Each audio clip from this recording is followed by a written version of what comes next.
Espana, 1936. The Spanish Civil War is sort of a pivotal moment,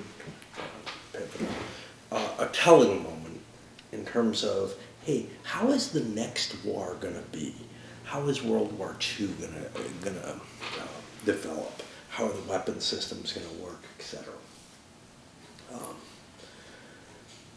It's a particular period that, not being the hugest fan of World War II myself, hasn't really captured me. Usually I experience it, in one of the big strategic games, and it's especially interesting to me in the ones that capture the pre-war or between the war era leading up to the war.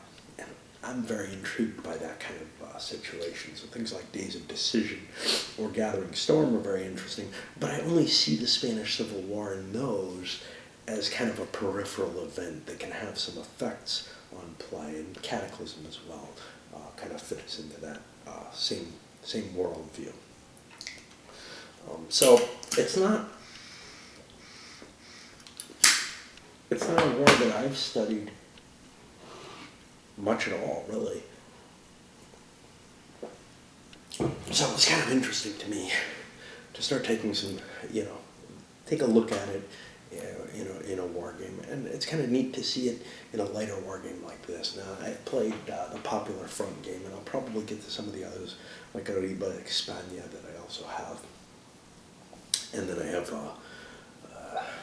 some tactical and some operational games on it, like Guadalajara. But whatever I say, I'm even less knowledgeable about this than I am usually about post-World War I type situations. So take it with more than a grain of salt. However,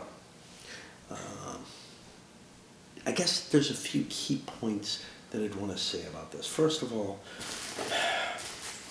this feels like a game that was not properly developed, which, of course, as I said in the wrap-up, leads me to wonder about issues like balance that you kind of expect in a more competitive, maybe lighter feeling in some ways, although it's nowhere near as light as it almost portrays itself. When I see,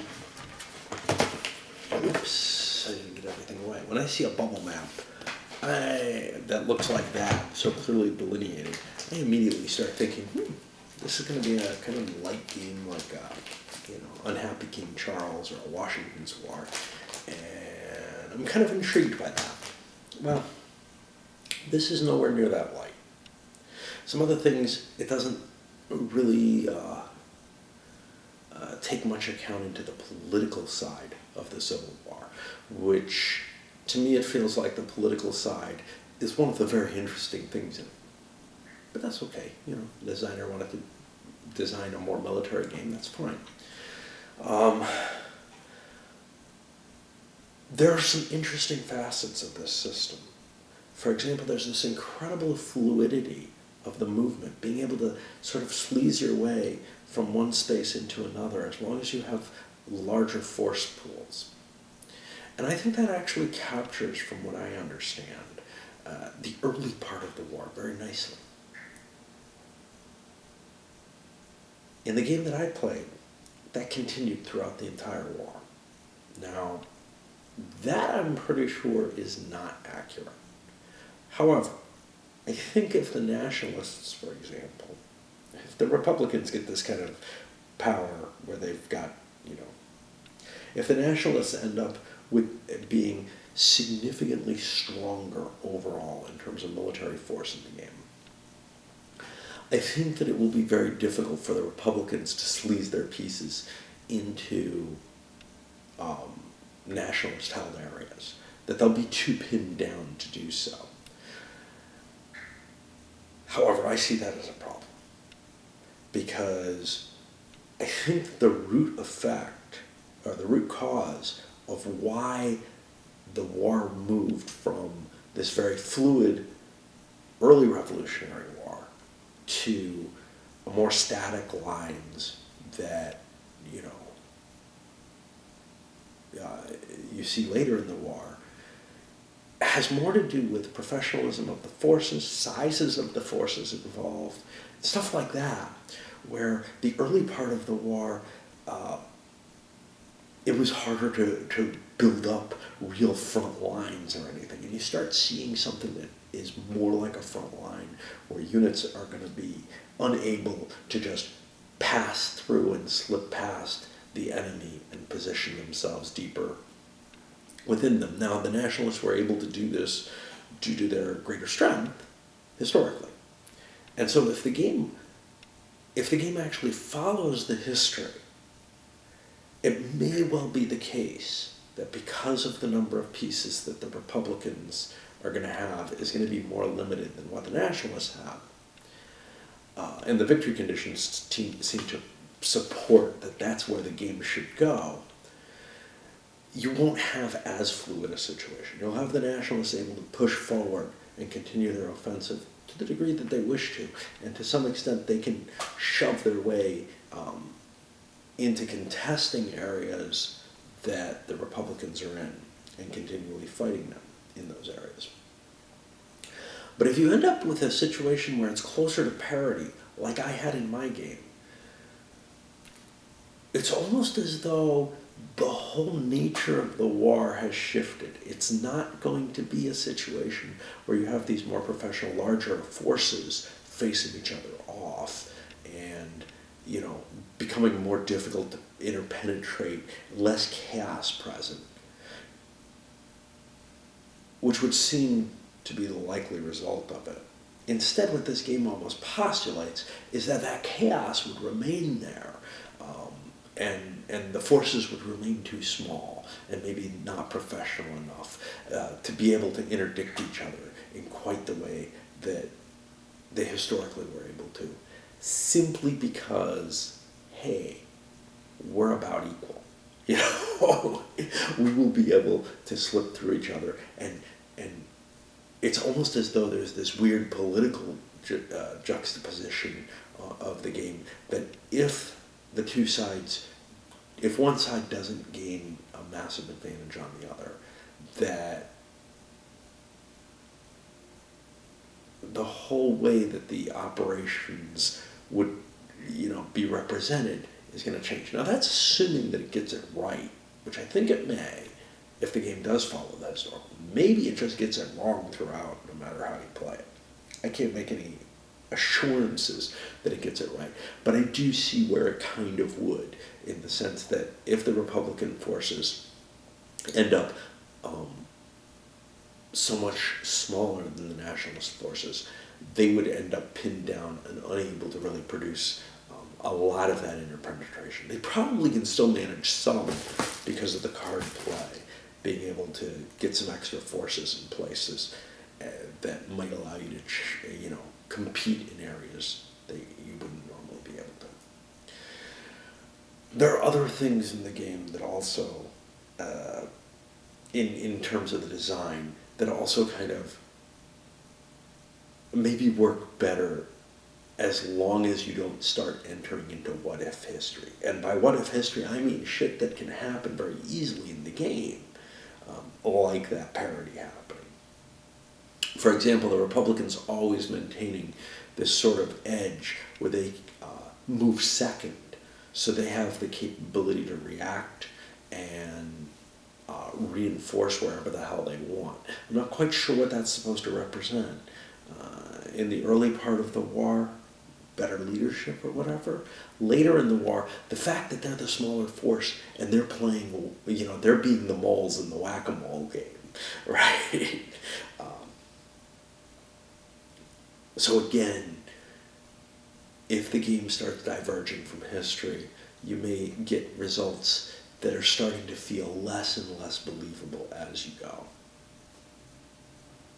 The biggest problem, though, for me, has to do with the rules, and the fact that the rules and some of the cards are so clearly well, the rules tend to be ambiguous in a few places. Some of the cards tend to be ambiguous. There's a fairly heavy fact sheet to back this up. Now, this is the second edition of the game. However, something weird happened. In order to release this second English edition, the first edition being the Spanish, a whole set of naval rules were added, and probably not properly developed, but it's hard to tell because the rest of the game doesn't feel like it's properly developed. There are important cards in here that require a couple of pages of it, of explanation,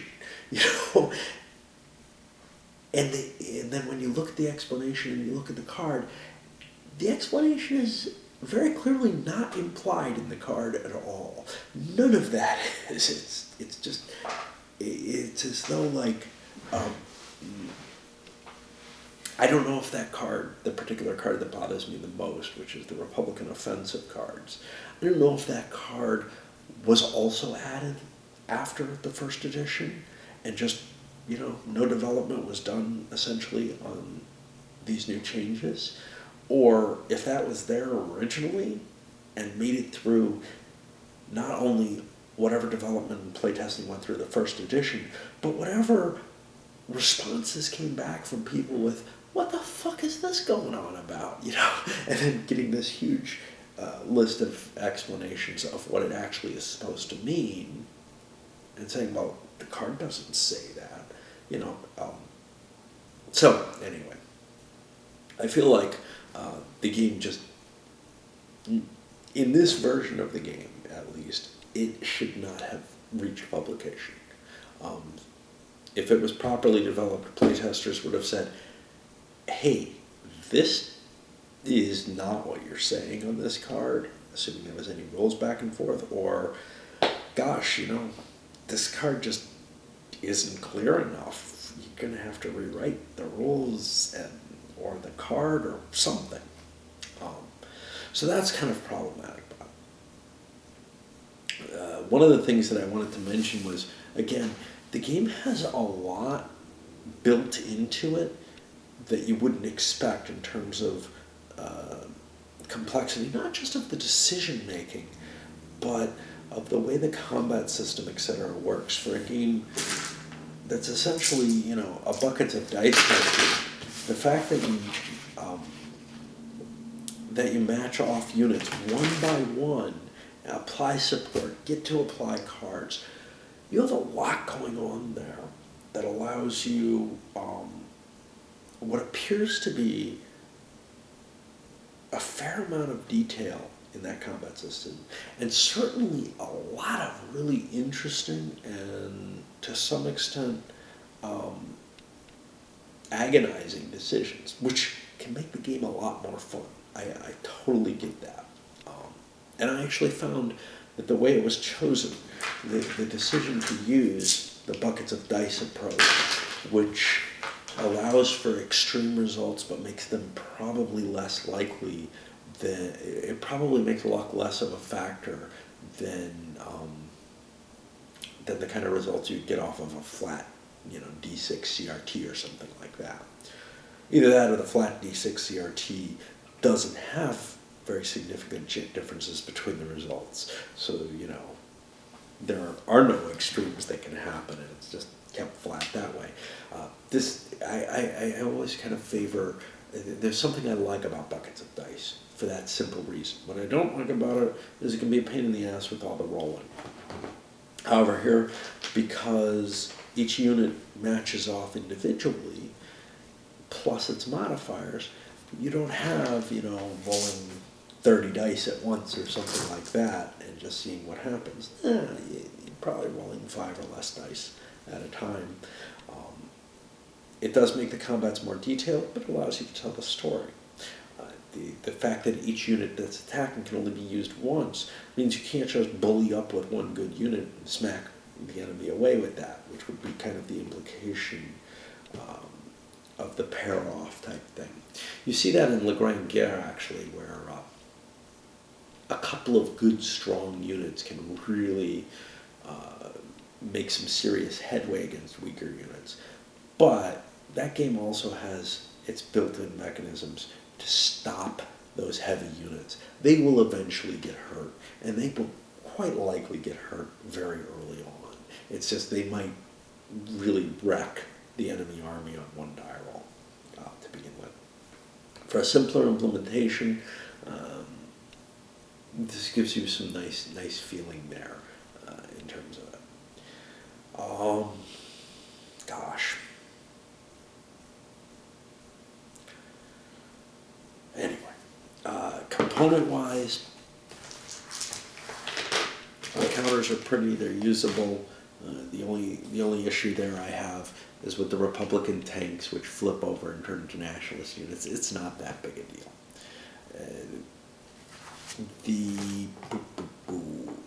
The rule book is, of course, a mess. The cards, most of them are pretty good. And I mean, it's not a horrible mess. Most of the rules, I felt like I was able to figure out what was intended without going to the FAQ. And the FAQ was so long that I preferred doing that in general. But every now and then I would come to something that I just had to go dig up in there. And I found a couple of things that seemed to go completely in contradiction to how I would have assumed the rules. But the way the rules were written, how I ended up interpreting those rules, some of them I just got flat out wrong. I don't know how big a difference that made.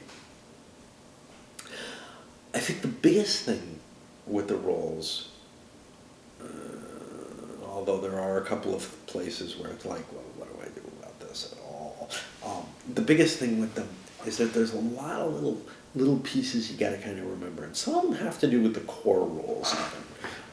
Like, a -1 on a unit is a penalty, which would make sense, but a -1 on a leader is a bonus for his units. Stuff like that it's like, geez, it takes a little getting used to. For me, trying to remember all of the different possible automatic victory conditions. There's just too many, and that got me in some serious problems. Let's think about the components. I always find bubble maps, it's a nice hard map, but I always find bubble maps to be disturbing one way or another. I call these bubble maps because they very, distinctly push all of the terrain features. Well, the graph that is the game, essentially, really comes out and jumps out, and the terrain that you can see is not that important. I do have always a problem with no matter what, with a point-to-point system, which is something like this, and I explained this early on. Hey, this is not connected to this.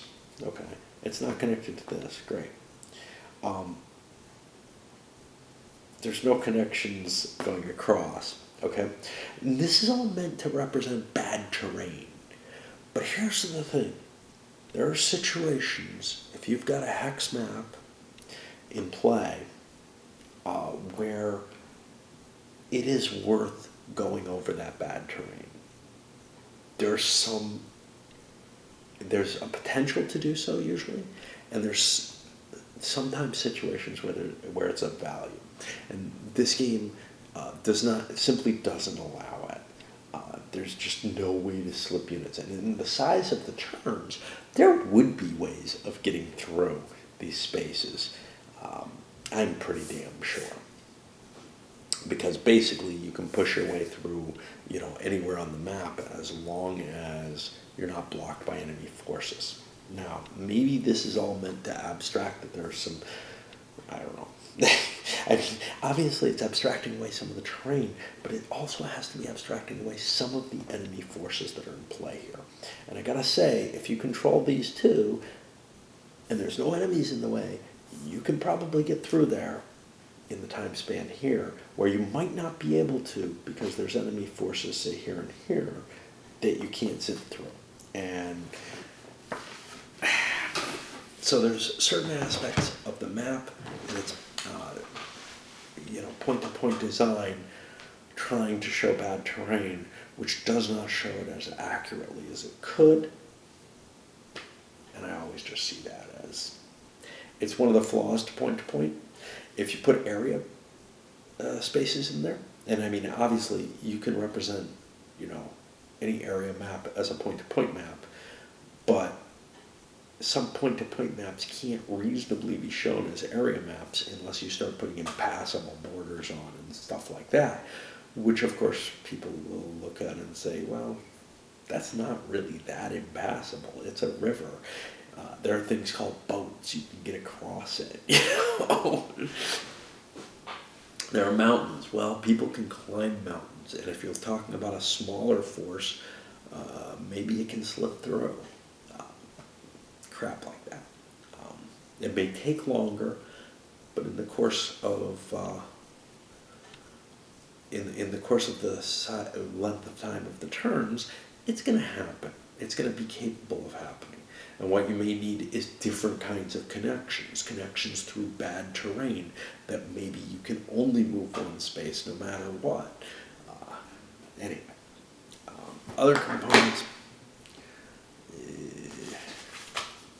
The battle aid chart, really, really important and valuable, at least just to organize your battles and get your units, because once you use a unit once on offense, you're not going to be able to attack with it again, but you can keep beating up on the same defending unit.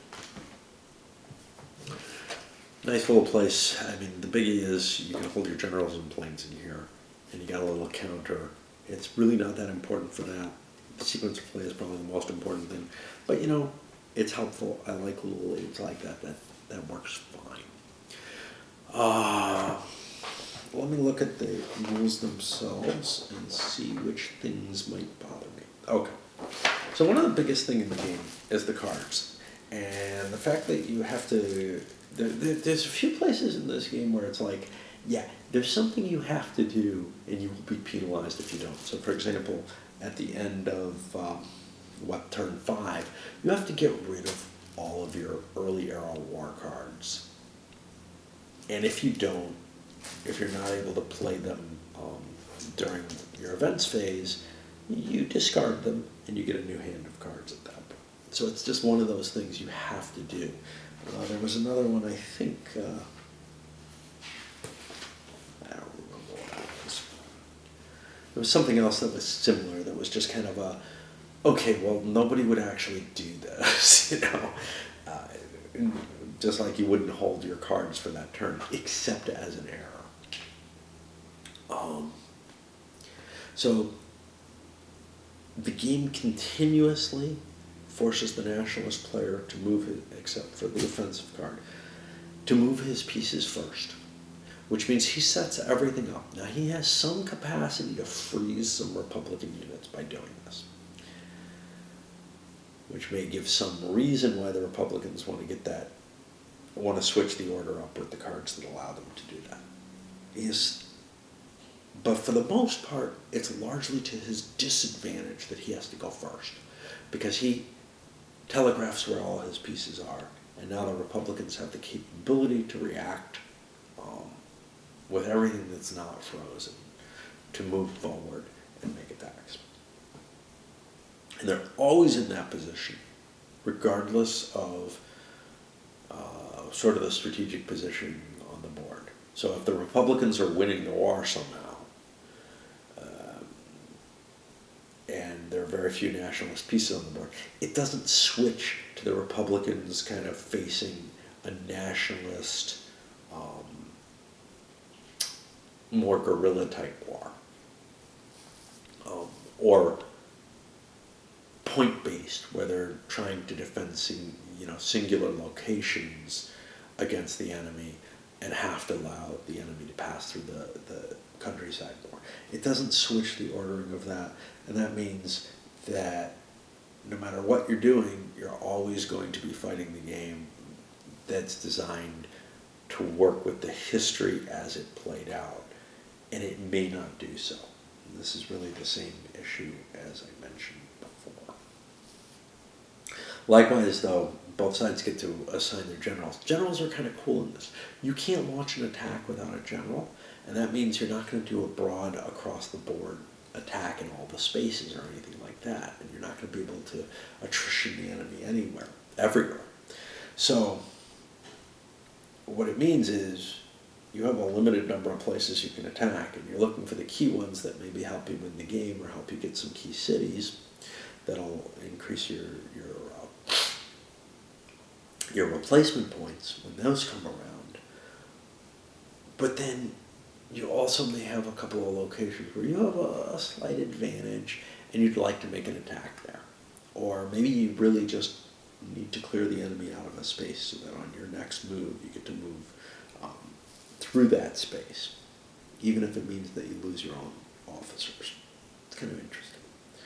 The way the combat resolution works, it is, I'm not going to say it's complicated, but it leaves you with so many options, so many choices, that it's really a rich area to mine for the game. And that's actually setting up for combat and then actually fighting the combats is especially interesting. Fighting the combats, you just have so many different ways that you can present to try to achieve whatever goal that you're trying to do in that particular case. You have the obvious cost of playing event cards for their combat ability, which generally is a bad trade, except sometimes the combat is important enough that it's worth giving up the extra forces or whatever you can get from the event cards. Sometimes some of the event cards are not going to be useful to you anyway, and you can see that they're not going to be. I had trouble with the event cards, but this is my poor brain. I'm not really able to plan, I want to make sure this event gets triggered. And it took me deep into the game before I started paying any attention to that. Not because I thought it was unimportant, but because I was busy trying to figure out what the implications of the base system were. They're not immediately graspable because, again, it's a different kind of system than I think I've seen anywhere else. You know, it's not a CBG style system. There being a few different types of that, but it's certainly not the blunder around that you have in like 30 Years' War or Unhappy King Charles, where you can't really hold a line, but it's also not a solid line. It's got this weird sleaze through spaces thing, which, again, I think does a better job of representing the early war than the late war. I think there probably needed to be two sets of rules for when the cards switch, pretty much. And that's an undesirable way to try to cut that Gordian knot. But the kind of thing that, is done in La Grande Guerre, of course. Just there's no way to do this without making up a different set of rules because the nature of the war did change significantly. And in a sense, the new cards do that, but they do it mainly by, hey, here are different reinforcements that are available based on that war. It may have been that the nature of the war changing should have meant that more solid lines start getting defined in the game instead.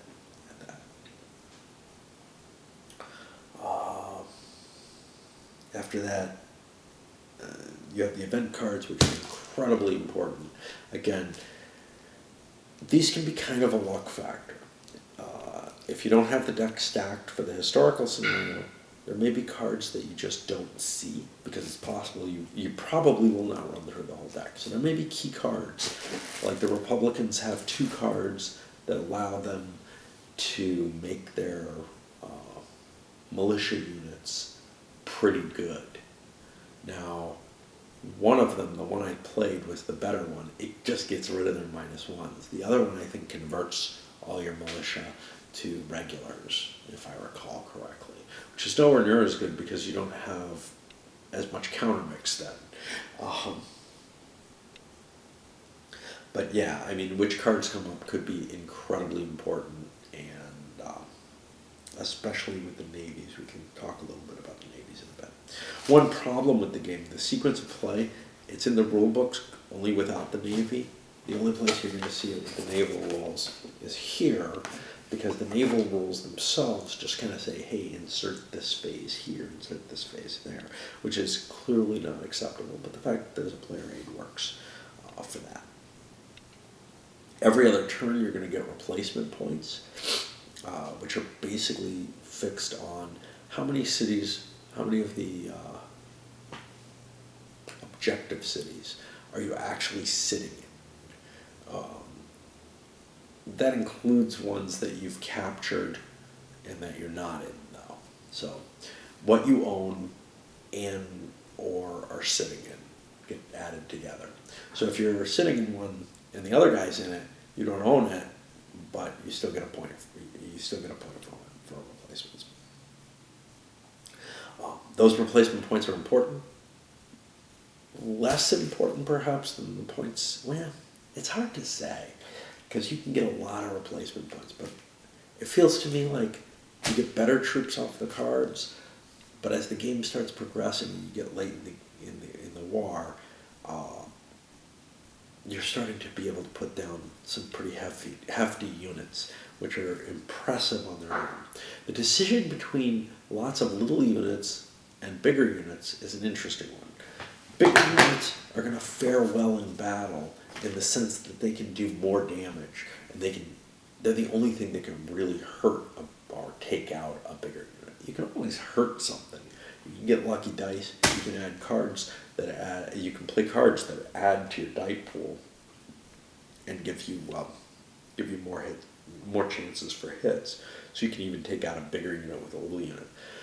But numbers really count, especially for the Republicans. You can't dig the Republicans out of somewhere if they have lots and lots of little forces around. You just, as the nationalists, you won't have, if you don't have a parity in forces, you won't have enough to possibly wipe them out of key locations that you need. And the nationalists, by the way the victory conditions are written, pretty much have to get an automatic victory before the end of the game, or the Republicans are going to win. The way the Republican victory conditions for the end of the game are, the only possible... There is no way that the nationalists have not achieved an automatic victory if the Republicans are not going to win before you count up the victory points at the end of the game that you would normally do. Which, again, there's a developmental nightmare here. There really is. Here's the other rule that you would never fail at. During the status phase, both players discard down to 8 cards. There's no reason that you would have more than 8 cards in your hand, unless you just fucked up. And then we go forward with the turn. For the naval rules themselves,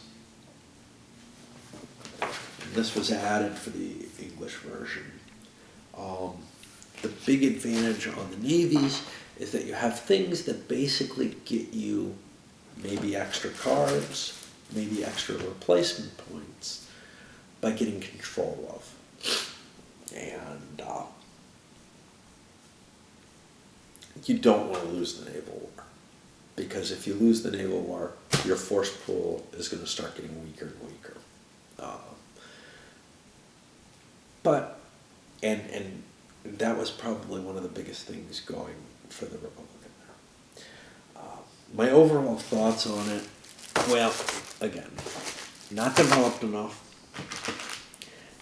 I'm not sure I trust the history, especially when it goes a little off the rails. If it starts going off the rails, so, you're no longer talking about a historical situation, but the game stops presenting a believable view of the war.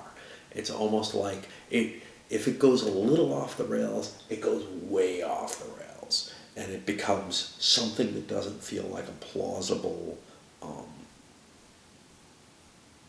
Spanish Civil War will happen from it. And I find that very disturbing. Probably enough that I'm going to lower my rating.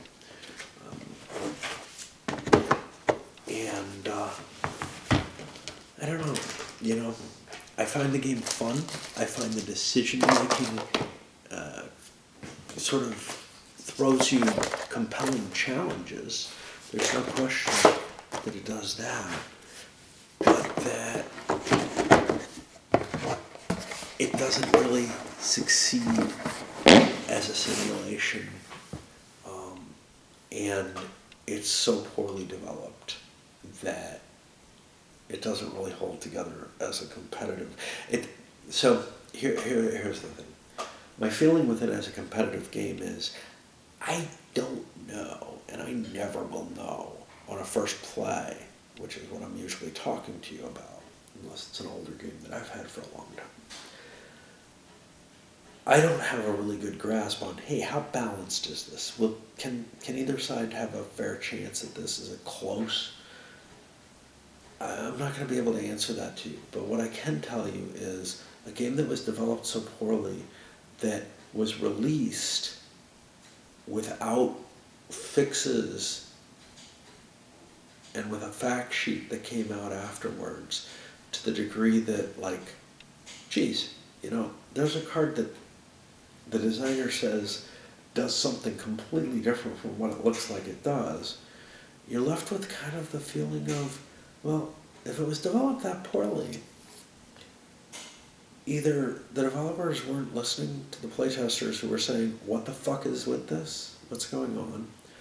Or maybe they just didn't, they didn't put it through enough playtesting to get people who would say, what the fuck? You can't do this.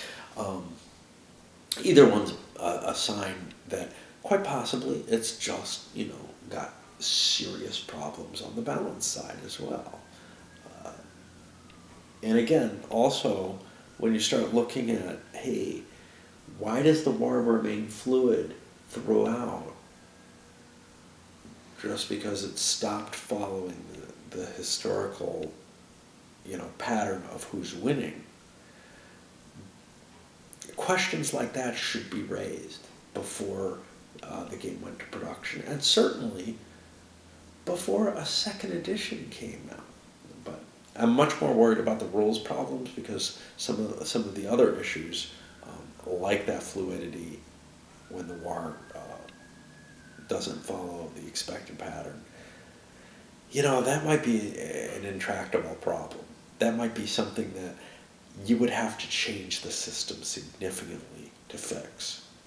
But you wouldn't have to change the system significantly to have put in the rules necessary for some of the cards, to have cleaned up some of the ambiguities, and to have really nailed this thing down by its second printing.